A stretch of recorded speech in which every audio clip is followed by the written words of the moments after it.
Welcome to this special presentation of the Coral Ridge Hour with Dr. D. James Kennedy. Taking Liberties, the betrayal of our heritage. In the summer of 1776, our forefathers gathered in Philadelphia to create one of the most influential documents in the history of the world, the Declaration of Independence. Today, I want you to see a very special program about the Christian foundations of that document and of American liberty itself. Also, the very real and ominous threats that exist to that liberty in our generation. This program is based on one that we first aired in the spring of 1992. But since that time, we have witnessed several disturbing events that have taken place across this country. You will see one such case that took place recently in the city of Fort Collins, Colorado. So stay tuned. This is a program I wish every Christian in America could see. Seattle, Washington. Second graders are asked at Thanksgiving to write what they're thankful for. A little girl writes that she's thankful Jesus died for her. The teacher tells the girl that's unacceptable. She has to write something else, something non-religious. Tulsa, Oklahoma. A little boy prays silently before taking a math test. The teacher sends him to the principal, who demands that the little boy write 500 times, "I will not pray in school." Baton Rouge, Louisiana. A high school valedictorian is not allowed to give credit where credit is due by sharing an encouraging word of testimony to her classmates at graduation. She is prohibited from telling them to believe in God, even though previous year's valedictorians were allowed to tell their classmates to believe in themselves and human potential. Now these, on the face of them, seem clearly extreme illustrations. But the problem is there are so many of these sort of stories running around that you begin to think, well, they're extreme in the sense of they're ludicrous and ridiculous, but they're not uncommon. A striking example of the threat to our religious liberties is what has been happening over the last few years to the LaPorte Church of Christ in Fort Collins, Colorado.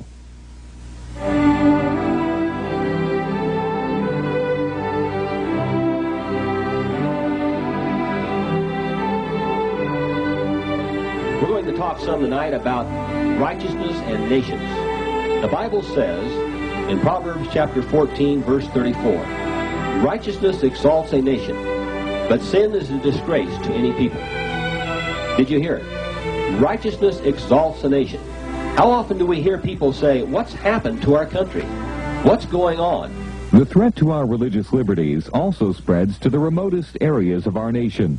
Broadcasting from his 1,200-acre ranch here in southeast Wyoming, Pete Peters will tell you he often feels both literally and figuratively like a lone cry in the wilderness. Peters was outraged when a gay rights amendment was introduced 5 years ago by the City Council of Fort Collins, Colorado. The LaPorte Church of Christ, where he pastors, is just on the outskirts. Fort Collins City Council, in a pusillanimous politician fashion, rather than just kill it at that point in time, which they could have, they put it out for a general election in the fall of 1988. Peters went to the airwaves opposing the measure, but when state officials saw a newspaper ad his church sponsored opposing the pro-homosexual ordinance, they decided to take action against the pastor and his church. Peters' attorney, Frazier Marks, explains. The county clerk in Fort Collins, Colorado, sent a letter to Pastor Peters and the church notifying them that indeed, since they had purchased this ad, they were deemed to be a political committee under the Colorado Campaign Reform Act, and as such were required, therefore, to file certain documents disclosing contributions and basically comply with the terms of the statute. This pastor and this congregation took an issue that was contrary to God's law. Sodomy is contrary to God's law, and they have a First Amendment right to simply express that. And I believe that they were singled out for persecution and prosecution because of that. After refusing to register his church, Peters received another letter. This time, Colorado Secretary of State Natalie Meyer demanded he register his church as a political action committee. After again refusing to yield to the state, Peters and the LaPorte Church of Christ were slapped with a $10 a day fine until they agreed to comply. This past February, several years and thousands of dollars in penalties later, the state brought the incident to a head. We watched them steal $3,800 out of our checking account. We watched them steal thousands of dollars of property out of our church building.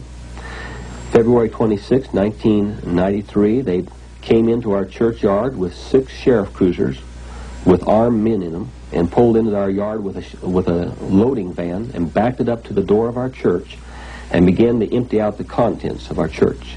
Congregation member Dan Junker recalls that day. I'd never seen a church violated or a church building or the church, the people were really being violated by the theft of all this property. And I told the police officers I felt they were thieves in uniform. On top of that, they posted signs all across our building saying, "Keep out, seized by order of the court." And they seized our building. At that point, it was no longer an issue of property. It was an issue of freedom of assembly and freedom of worship. We'd been meeting in that church building for 17 years. And I have to say that was the first time in my life that I really had to look and see that I'd never been grateful for this freedom I had always taken for granted. Attorney Marks met with Peters to prepare a strategy, but within the week, the state agreed to unlock the church doors for worship and to return confiscated printing equipment. The remaining property was auctioned off as settlement for the unpaid fines. Although many Christians would disagree with some aspects of Pastor Peters' theology, most would agree with his resolve to stand for his faith. The real issue, when you distill it down, was who gets to be God? Jesus Christ or the state of Colorado? We're seeing around the country, this is one example of it, the confrontation between God's law, which is supreme, and the law from which our entire constitutional form of government derived. We're seeing that law pitted against man's law. And so when this happens, there's going to be problems. The limits of tyrants really are going to be prescribed by the courage of Christian men. When individuals step out from their church and become the salt, bitter as it may be, but become the actual salt, and purify, and attempt to purify, and occupy this land of ours, and resist, every now and again they win. And this case here in LaPorte, Colorado is a classic example of that. In the end, we won. Basically, we never signed up as a political committee. We never submitted ourselves to the regulation of a statute that was misapplied from the first place. And in so doing, set a precedent that I think will stand and can be used by other churches in Colorado. Now, I don't know what support Pastor Peters received during that time, but he should be getting a whole lot of letters right now from churches around Colorado for taking a stand against the Secretary of State on this issue. And God bless him for that. What has happened to the LaPorte Church of Christ is not an isolated incident. Indeed, there is a concerted effort to strip away our religious liberties in this country. An analogy to the threat to our freedoms can be found in the Statue of Liberty.